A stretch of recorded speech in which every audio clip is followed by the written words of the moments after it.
It's hard for me to respond to that sometimes because I don't know how to say thank you. You're welcome. It's an honor to serve. I think as veterans, you look around and you see other people and they thank you for your service, and you look around and you don't feel that you did everything you want, or think that there are others that deserve it more. I think that's part of our culture in the military, is that there's always somebody else who deserves it more than you do. And I feel the same as well.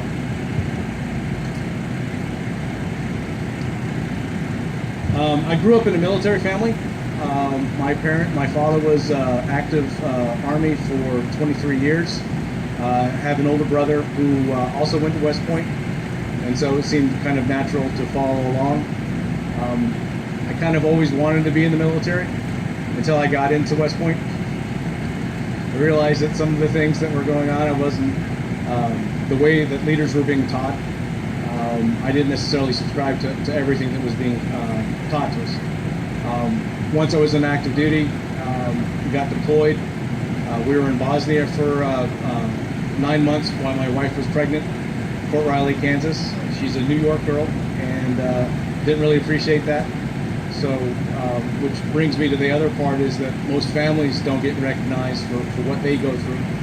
It always seems to be that those that are deployed or those that are on active duty seem to get a lot more of the attention, but you have to understand that the families, when what they go through, not knowing, sleepless nights, family readiness groups that can be a little bit challenging,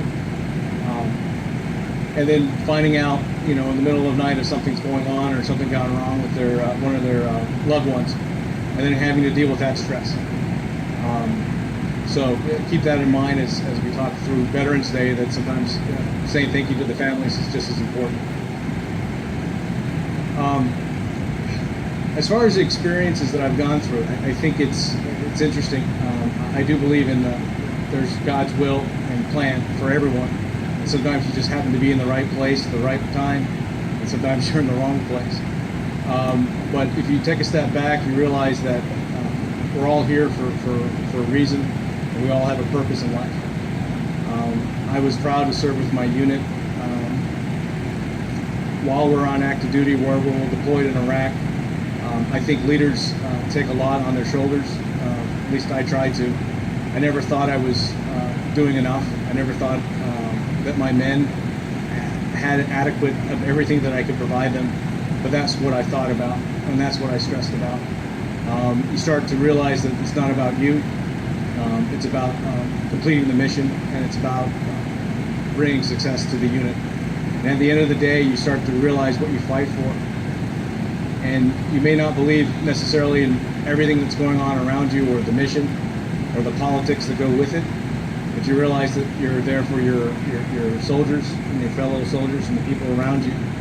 At the end of the day, they're the ones who are going to support you, and vice versa. And you count on that, and it's that brotherhood and that camaraderie that you have. I tell you, that's probably the biggest thing that I miss.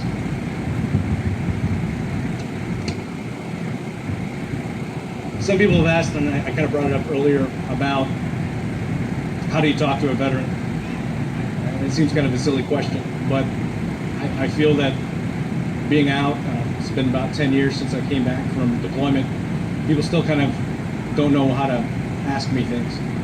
To be honest, it's not that hard. You just ask. You find out that those who want to talk about their service, they will. Just give them the opportunity. Those that don't, it's okay. And you let them know that that's okay too. I read an article last night as I was preparing for today, and it talked about sometimes asking somebody what they did is better than thanking them for what they did, because you actually give them the opportunity to explain and talk about their feelings. And one of the things that I read was that a lot of people, a lot of soldiers, a lot of airmen and Marines gone through and seen things that you'll never see in your own life. But allowing them to express themselves is a good way, and it's good treatment for them to kind of get it off their chest. What I've read was that best not to console them in the sense that you have make them feel better.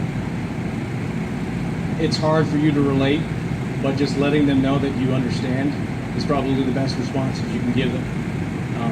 It helps you and it helps them, but primarily it helps them.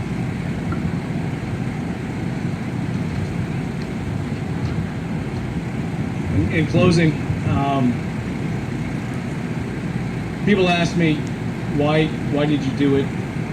Would you do it again? And both answers are yes. It's part of who I am and why I was raised and how my family raised me up.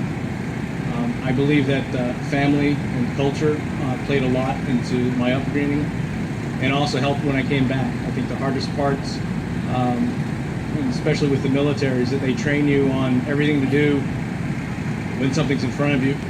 They usually don't train you on what to do when it's done. Case in point, our third day in country, we got ambushed. It was completely, I would say, it felt like it was almost scripted out of Hollywood, and it actually almost played out the same way. We didn't expect it. It happened, and we all reacted appropriately, and we counterattacked, and we won the battle. At the end, we all kind of looked at each other and said, now what? Usually about that time during training, all the people that were the actors that played the bad guys would get up and we'd all kind of shake hands and do a little after action review, and then you'd reset and do it again. When it was in combat, you kind of scratched your head. No one really told us what to do with the bad guys once things were done. So we actually called ahead, called my battalion. As you heard, my unit that I was attached to was from Louisiana. My unit that I came with was from New York. So the units were pretty much like oil and water. We didn't understand them and they didn't understand us. And one of the interesting points in that point was, by the time that we figured out what to do, we were going to go to the town next door and give them to the police department to handle the bodies. So in the middle of us figuring out what we needed to do next was we started to get mortared. And I tell you, that's an interesting feeling. When you don't know where it's coming from and you hear the sound, and it does sound exactly like it's in Hollywood. So as we're yelling and screaming at each other to move at the same time, we didn't actually have the bags that we needed to put the bodies in, which my men had. They just didn't want to bring them because they thought that was a bad omen. And then I'd yell at them because I was a company commander, and pretty much yelling was like, well, it's not for us, it's for them. Like, I knew that, which I didn't, but it sounded good to say. So as the mortars were coming in, I just yelled at the guys to throw them in the backs of the Humvees and move out. It seemed pretty like the right thing to do. So as we're leaving, the battalion calls me up and asks me, what's going on. So I told them we're receiving fire, we're moving on. And they asked me, Demon 6 is my call sign, what did you do with the enemy KIA? And I try to use my best New York accent that I can. Hey, we're from New York. They're in the trunk. And everybody laughed. Maybe not so much here, but it was funny then. Okay. I like it. Good. Somebody get it. Some humor there. All right. So as I said, I was finishing up. Right? Finishing up? Okay. I kind of go back to the why of why did I do this and what keeps me different, or why do I think I'm, as military leaders are, I think they're a little bit different in a sense. And I felt that going back to West Point, there was a cadet prayer that we read every Sunday in the Protestant church, or the chapel. It didn't really mean much to me at the time, but over the years I've kind of looked back and looked at this prayer over and over again and how it shaped me, and I kind of look back at that and figure out that this is why I am who I am and why I try to be better than I am today. So if you bear with me, I'll read this to you.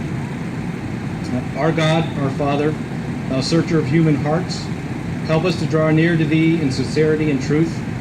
May our religion be filled with gladness, and may our worship of thee be natural. Strengthen and increase our admiration for honest dealing and clean thinking, and suffer not our hatred of hypocrisy and pretense ever to diminish. Encourage us in our endeavor to live above the common level of life. Make us to choose the harder right instead of the easier wrong, and never to be content when a half-truth, when the whole can be won. Endow us with courage that is born of loyalty to all that is noble and worthy, that scorns to compromise with vice and injustice, and knows no fear when truth and right are in jeopardy. Guard us against flippancy and irreverence in the sacred things of life. Grant us new ties of friendship and new opportunities of service. Kindle our hearts in fellowship with those of a cheerful countenance, and soften our hearts with sympathy for those who sorrow and suffer. Help us to maintain the honor of the core, untarnished and unsullied, and to show forth in our lives the ideals of West Point in doing our duty to thee and to our country. All of which we ask in the name of the great friend and master of all. Amen. Thank you. Amen. Thank you, Calvin Marquez. We come out here to celebrate this day for a reason.